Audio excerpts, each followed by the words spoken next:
Today, I'm going to be taking a look at 5 zombie games on the Xbox 360 that any zombie fan should try in 2026. This is not a top 5, just 5 games that I want to discuss in no particular order. Timestamps down the description. The first game on today's list is Plants vs. Zombies Garden Warfare.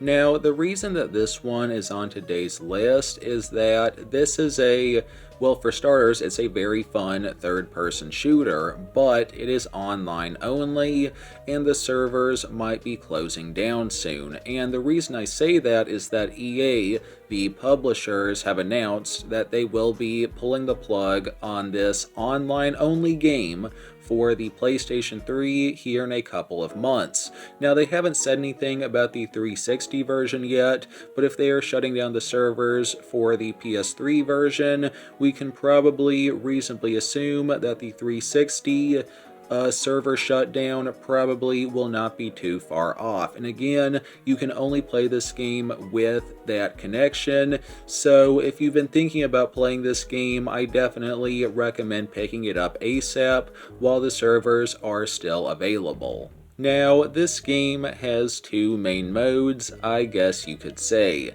Garden Ops and Multiplayer. Now, Garden Ops is a wave-based horde survival mode in which you protect a garden against 10 waves of zombie onslaught, with 2 waves being for bosses. Now, you can play this solo with just one person, but you still have to have a internet connection and Game Pass, which is kind of dumb if you ask me. This should be playable offline, but oh well. And anyways, this is a really fun mode. It can be played with other people, but as you can see from my footage, it was just me playing it when I recorded it. Now, that being said, this is some older footage from a few months ago. I just want to throw that out there. Anyways, as for the multiplayer, it is an absolute blast when you can find other people playing it. The servers are rather empty last I checked.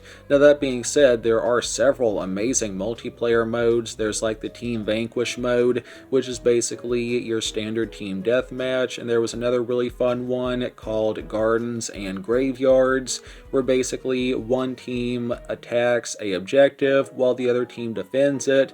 There are several other modes, and like I said, whenever you can find other people playing, the multiplayer is a blast. Now, thankfully, most of the multiplayer modes only require 2 people, so you can do a 1v1, so you only really need to convince like one of your friends to play this game with you if you want to play the multiplayer. Now, there are 4 playable plants and 4 playable zombies, all of which are very different. They're all very unique, and they do have variants and some cool upgrades that you can get. Graphically, this game looks pretty good. That being said, the Xbox One version looks better, and the Xbox One version is better in like every way imaginable. It looks better, it runs a little bit better, it has local co-op MP for the Garden Ops mode, and also the multiplayer boss mode, things that the 360 version does not have, but the 360 version is still really fun.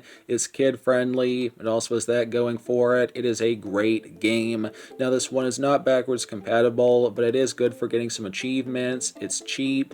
The soundtrack is great. It is really sad that this one is online only. I am surprised that it has survived this long.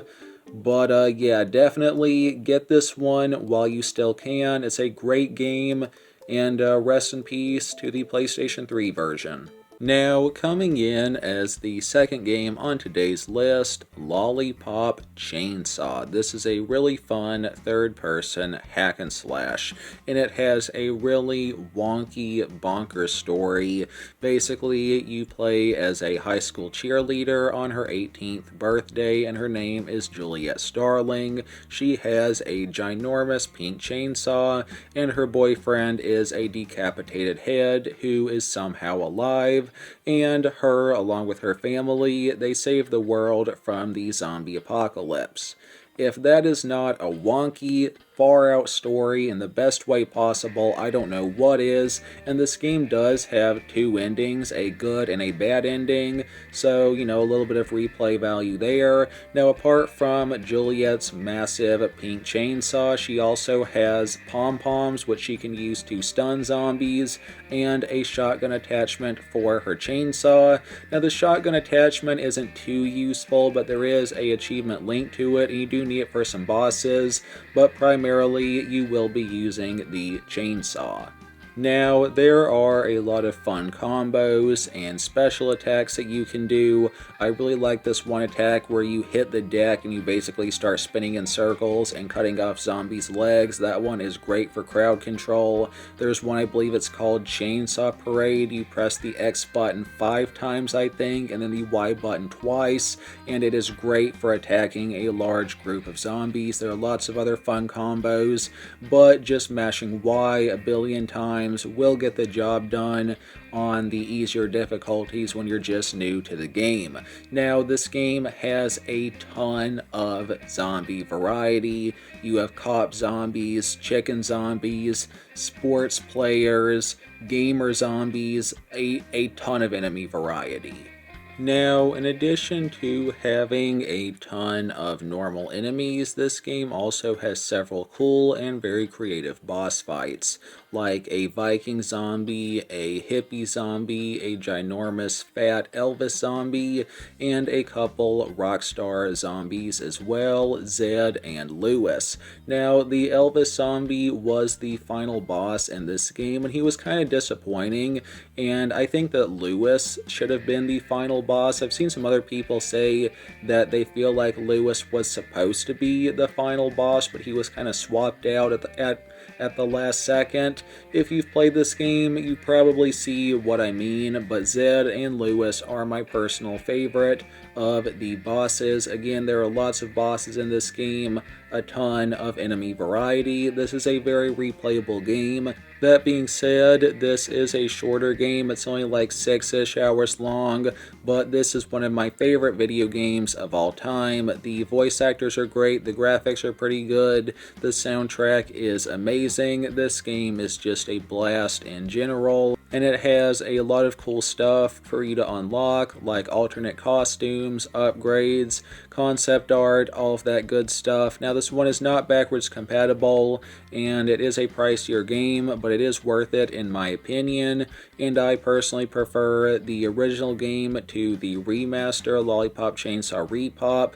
I mean, play Repop if you can't play the original, but the original is better in my opinion. Alrighty, moving over to the number 3 spot, we have Black Ops 1 Zombies. Now, I am going to quickly note that the footage shown will be from the PC version. I do own this one on Xbox 360, and I've played the crap out of this game on Xbox 360, but I have the DLCs on the PC version, and I didn't see any reason to rebuy those DLCs on console solely for this one video, so yeah, just a quick little note there. Now, this is a horde survival, wave-based first-person shooter, and I am a sucker for horde survival games. Now, this one is a endless game. You basically play it until you die, and it is a absolute blast. And this game has an amazing progression system.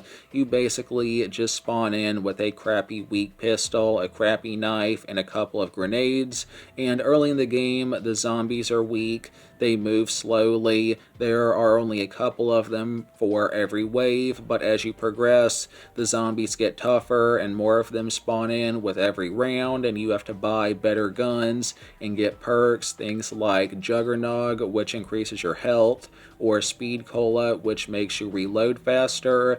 This game has just a very simple and basic, but also very satisfying progression system. And one of the things that I really love about this game is It is so straightforward. It's basically get your guns, get your perks, get your upgraded guns, and survive as long as possible, with some optional Easter eggs tossed in.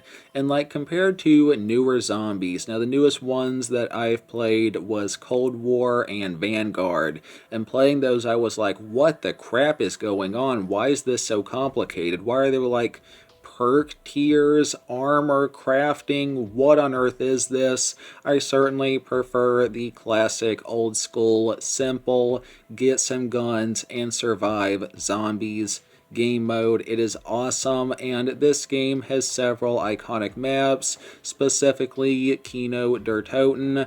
All of us know Kino der Toten. A lot of us started our zombies journey here. I want to say that was the first map that I ever played.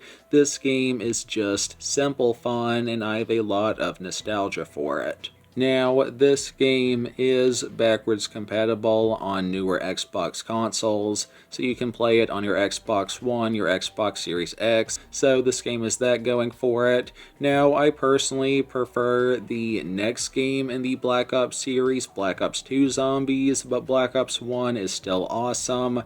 Great game. Used copies are going for like $10 or something, so if you haven't given this one a shot, definitely pick it up. It is well worth it. Ooh, the doctor likes his medicine. Alrighty, coming in to the number 4 spot on today's list, Splatterhouse 2010. This one is kind of technically a zombie game.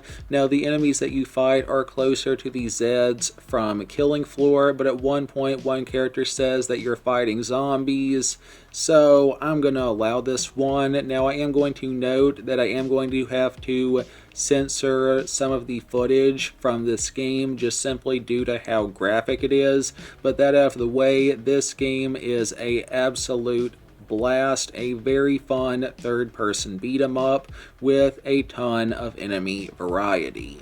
You have things like basic fodder enemies, enemies that can jump on you, enemies that can spit on you, giant enemies, mini bosses, lots of full bosses, definitely a lot of enemies to defeat in this game, and you have a lot of cool moves, you have combos, and you can pick up weapons that you find lying around like metal pipes, baseball bats, machetes, and you have a really cool rage mode, which kind of reminds me of some sort of a rage mode on Prototype, and you have special attacks like making blades come out of your arms or slamming down on the ground and making spikes come up. Definitely a lot of attacks for a beat 'em up. Now, if you want to use your rage mode or your special attacks, you have to fill up the blood meter, which fills by simply killing enemies. But if you want to get some extra blood per kill, sometimes if an enemy is glowing red, you can grab them and pull off a splatter kill, which is some sort of really gruesome finishing move, like ripping an enemy in two, ripping their arms off, ripping their head off, and this gives you some extra blood, which you can use towards special moves. Now, this game has a surprisingly solid story. You know, you look at this game and you're like, the story isn't going to be any good. The story is actually really deep, and I thought that the story, except for the ending, was really well written. This game has some beautiful cutscenes. It does have some platforming every now and then, and there also are some side-scrolling 2D sections thrown in from time to time. This was definitely a callback to the early Splatterhouse games, how the game originated as a 2D beat-em-up back in the arcades and on the TurboGrafx 16 and the Sega Genesis. And this game is a pretty cool upgrade system. Now, this game is a little challenging at first, but once you get the hang of it, Splatterhouse is a blast.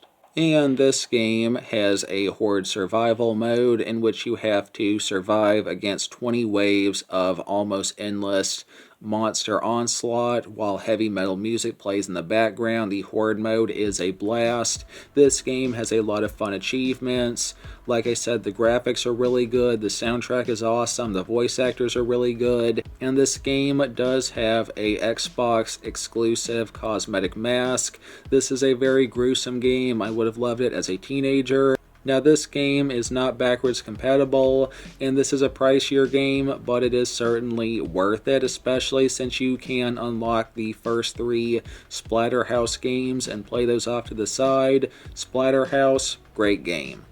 Alrighty, moving over to the final game on today's list, Dead Rising 2. This is a very fun open world third-person action game, and it is just dumb, simple, fun. The combat is very easy and it's very simple, and almost everything that is not nailed down can be used as a weapon except for food items, which you use for healing, and that's kind of what the Dead Rising games are known for, just being able to pick up anything and use it as a weapon in simple combat against hordes of the undead. And you can combine items to make special weapons, like combining nails and a baseball bat to make a rat bat, or putting a sledgehammer and a fire axe together to make a super strong but slow weapon. Now, another thing that the Dead Rising games are known for is having everything on a timer,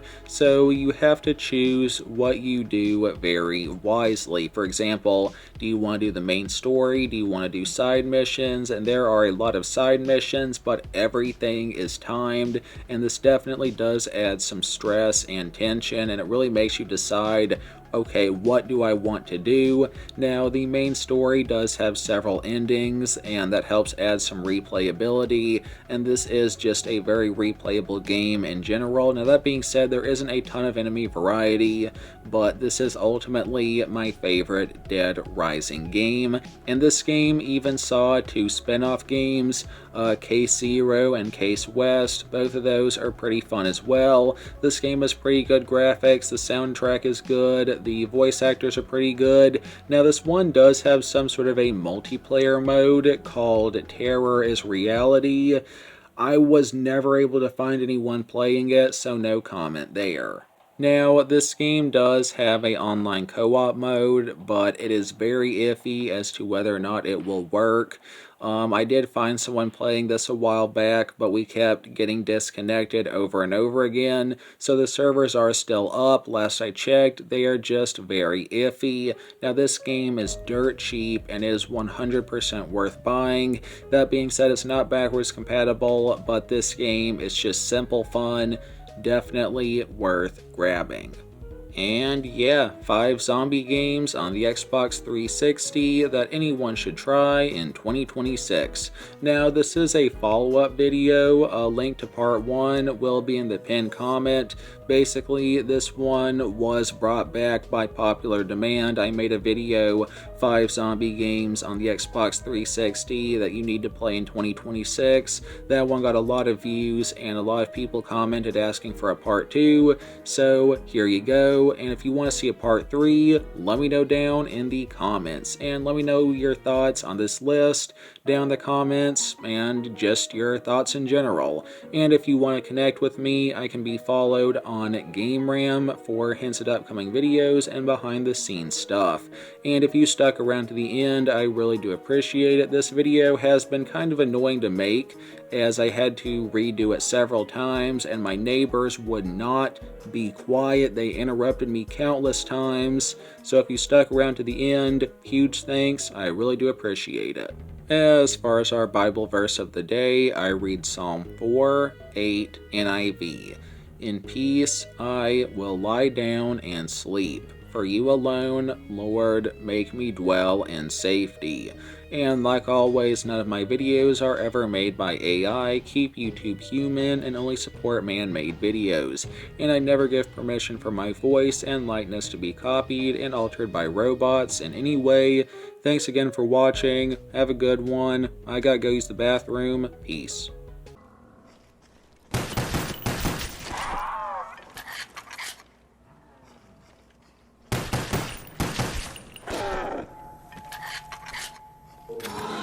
Double points!